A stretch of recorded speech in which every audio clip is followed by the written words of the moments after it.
ამბობენ რომ მოგზაურობა ავიაბილეთით, პასპორტით ან Google Map-ით კი არ იწყება, ის იწყება მაშინ როცა პირველად გაგვიელვებს ფიქრი ნეტავი იქ როგორია. და იცი ამ კითხვაზე ყველაზე ძლიერი პასუხი ხშირად წიგნებსა და ფილმებს აქვს.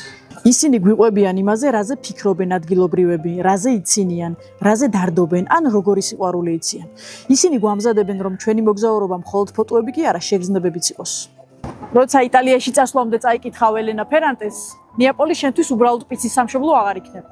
წლები დამჭირდა იმის მისახვედრად, რომ ქალაქი მხოლოდ სანახაობა არ არის. ის ურთიერთობებია, სიტყვებია, დუმილია, ხან ბედნიერება, ხან წუხილია. ანუ ყველაფერი ისაა, რასაც გზად შეიძლება შეეხო და წააწყდა. მე სოფო დარბაიძე ვარ და ვიწყებ ვიდეოების სერიას, სადაც საინტერესო სტუმრებთან ერთად გირჩევთ, რომელი წიგნი წაიკითხოთ ან რომელი ფილმი ნახოთ მოგზაურობამდე. და კიდევ არ დაგავიწყდეთ, რომ მოგზაურობა სიამოვნებასთან ერთად რისკებთანაცაა დაკავშირებული. ამიტომ ამ გზაზე ჩვენი პარტნიორი GPI Holding-ის სამოგზაურო დაზღვევაა. რაც შეეხება კავშირს ჩვენ სამყაროსთან, Roaming-ოს საუკეთესო სამოგზაურო ინტერნეტი აქვს. ასე რომ წიგნებთან და ფილმებთან ერთად ჩვენი პარტნიორებიც მოინიშნეთ.